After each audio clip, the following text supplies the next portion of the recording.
Assalamu alaikum. Welcome back to the Islamic History Podcast. I'm your host, Muttaqi Ismail. This season, we're discussing the history of the Mughal Empire. This is episode 8-7, Babur and the Uzbeks. Before we get into the episode, let's do a brief recap of where we are so far. Muhammad Zahiruddin Babur, the great-great-grandson of Timur, is born in Fergana in 1483. After his father's death, Babur becomes ruler of Fergana and desperately wants to expand his territory. Babur captures Samarkand, capital of the Timurid dynasty, twice, but loses it both times. After several ups and downs, Babur is now destitute with no home, no throne, and no lands. And with that, let's discuss Babur's invasion of Afghanistan. Babur and Kabul. Things were not really looking good for Babur as he and his small group fled the Fergana Valley, heading south towards Afghanistan in the spring of 1504. At 23 years of age, Babur was a fugitive prince. The Uzbeks were in control of Samarkand and Fergana, and his followers had dwindled down to about 200 men.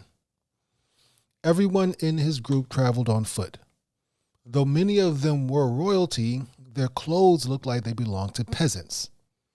Babur's few soldiers were only armed with staves, which were little more than pointy sticks.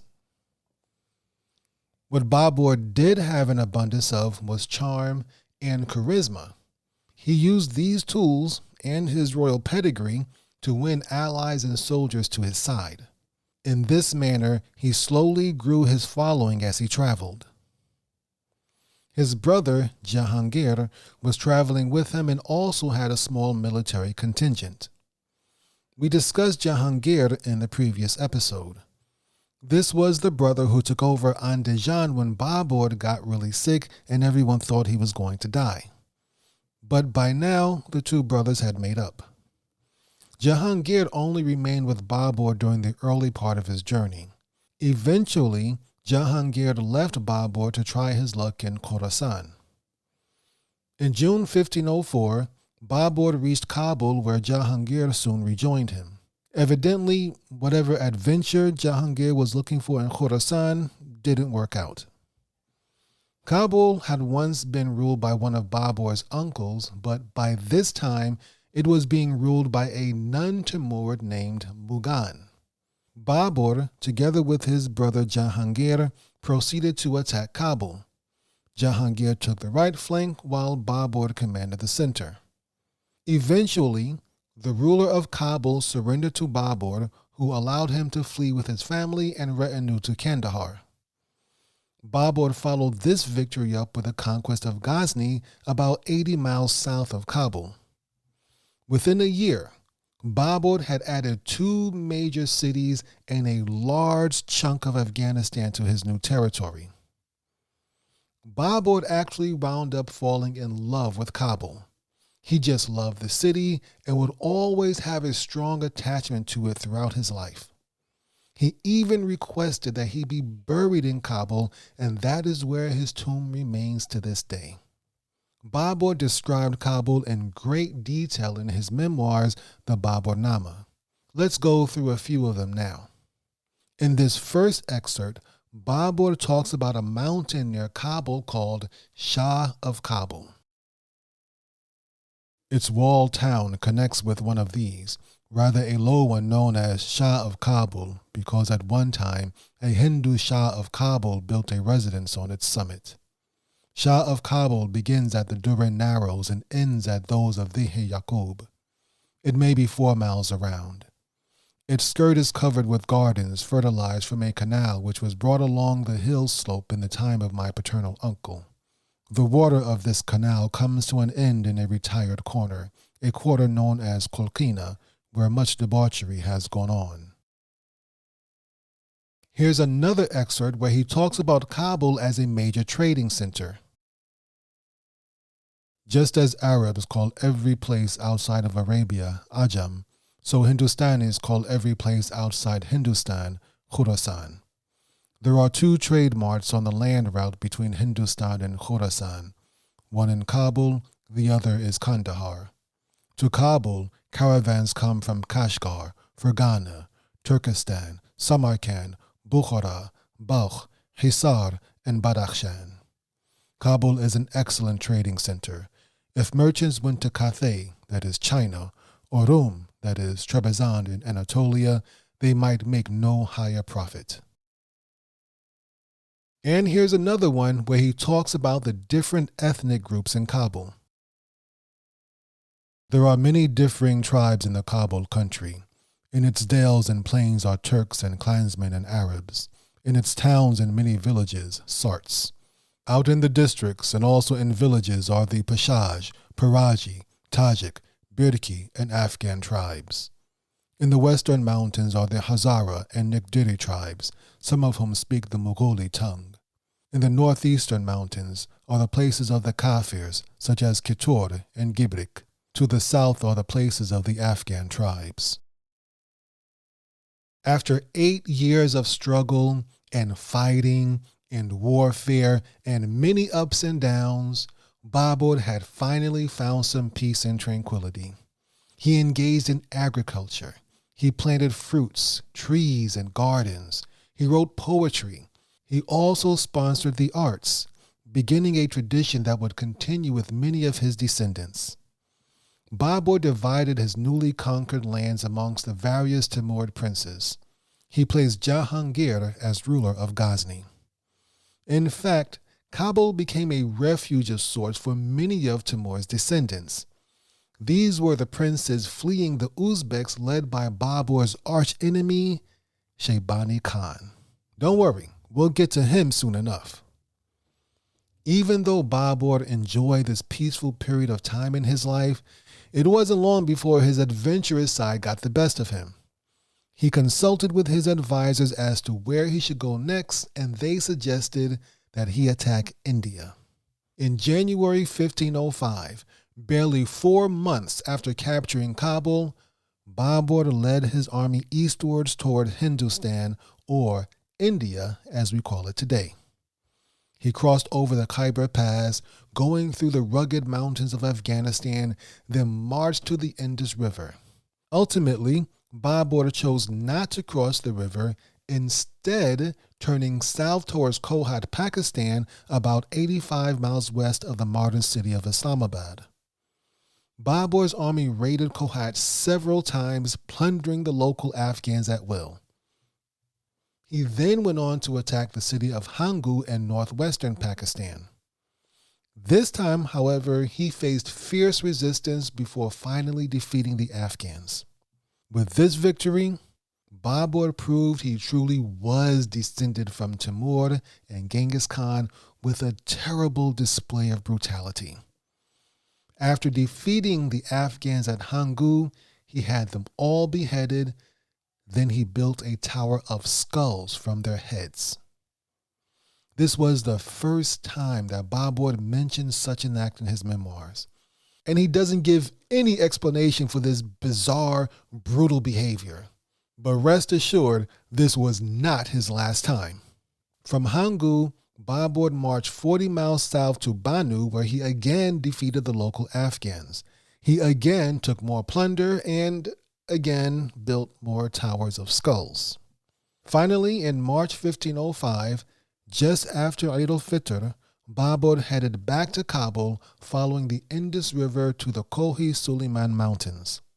The Kohi-Suleiman Mountains is a mountain range in Khyber Pakhtunkhwa province and northern Balochistan province, both of which are in modern-day Pakistan.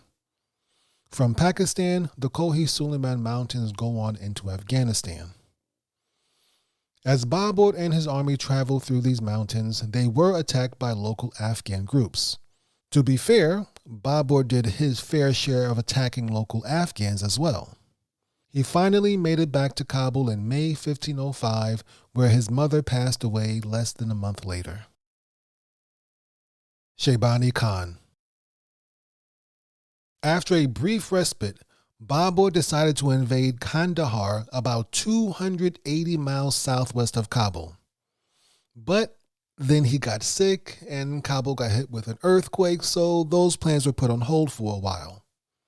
When he finally did set off for Kandahar, he got sidetracked when he decided to attack the city of Kolat instead. The city of Kolat, the one in Afghanistan, not the one in Pakistan, is about 70 miles north of Kandahar. Babur's invasion of Kolat did not go as well as his foray into Pakistan. The city's defenders were ready for him, and Babur suffered heavy losses for very little gain. Eventually, Babur had to call it off and return to Kabul. After all, he'd only been in Kabul a little over a year and was still consolidating his rule.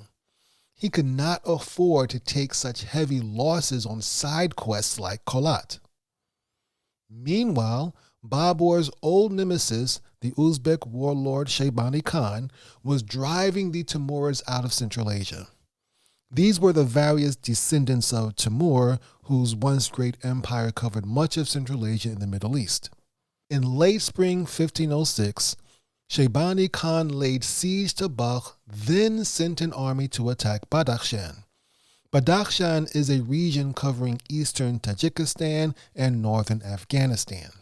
However, Babur's brother, Nasir Mirza, defeated the Uzbek army attacking Badakhshan. With the Uzbek threat increasing, Babur tried to rally the other Timurid princes to his side. He could see that Shaybani Khan was slowly purging Central Asia of the Timurid lineage. He met with his cousins in October 1506 in the city of Herat in modern-day Afghanistan, and they worked on a plan to defeat Shaybani Khan. However, with winter approaching, the Uzbek forces had withdrawn and the Timurids shelved their plans until the next spring. Babur hung around Herat for a while but eventually returned to Kabul in December 1506. The following year, in the spring of 1507, Shaybani Khan launched a major assault on Khorasan, that is Central Asia. During this campaign, he also captured Herat, mistreated its citizens, and forced the wife of its dead Timurid ruler to marry him. This was particularly vile from a Muslim perspective because her iddah was not completed yet. The iddah, which generally lasts about 3 months, is the waiting period before a divorced or widowed woman can remarry.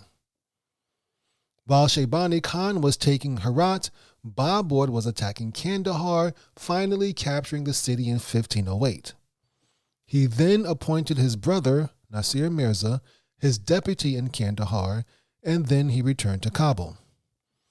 Once back in Kabul, Babur married his uncle Ahmed Mirza's daughter, whose name was Masuma Sultan Begum. Soon after that, Babur received the news that Shaybani Khan was besieging Kandahar. The city fell before Kabul could respond, and his lieutenants, including his brother Nasir Mirza, fled to Kabul.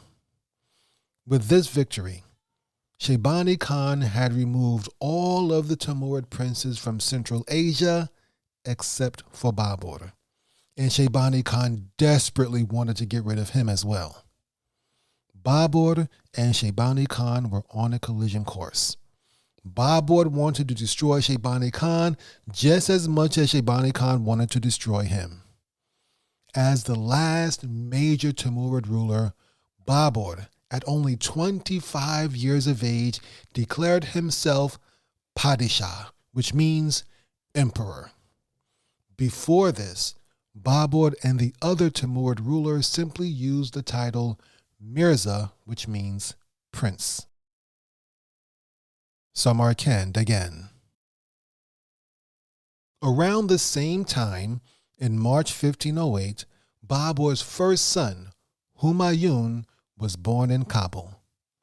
As the new Padishah, Babur decided to take another shot at Samarkand.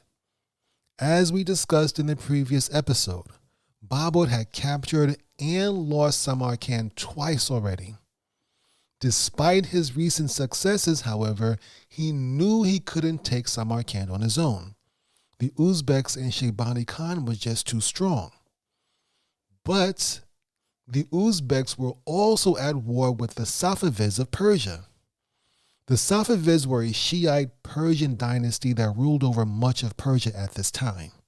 This war between the Uzbeks and the Safavids had become personal as Shaybani Khan had insulted the Safavid ruler Shah Ismail I by sending him a begging bowl. In 1510, Shaybani Khan was ambushed by the Persians and killed at the Battle of Merv.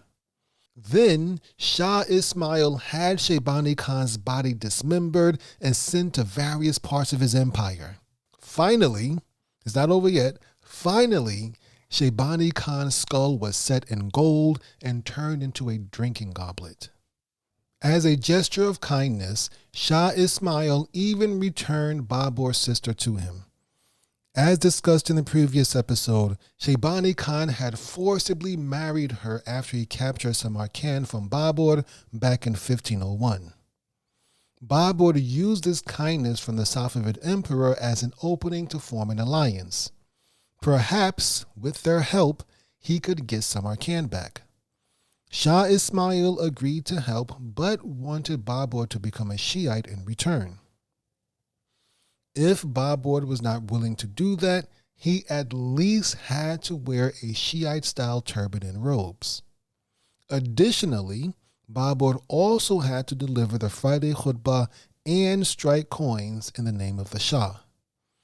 Reading the khutbah and striking coins in the leader's name were gestures of submission in the Muslim world back in those days.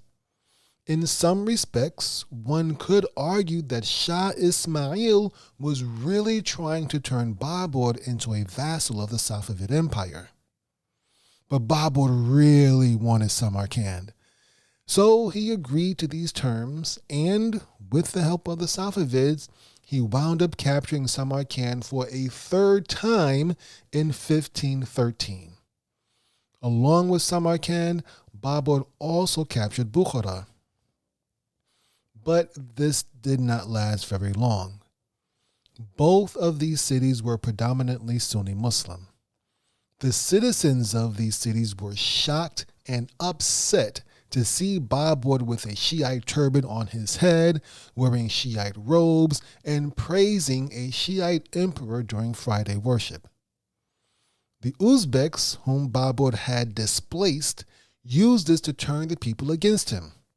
Within a year, the Uzbeks had driven Babur out of Samarkand yet again, making it the third time he'd lost the city.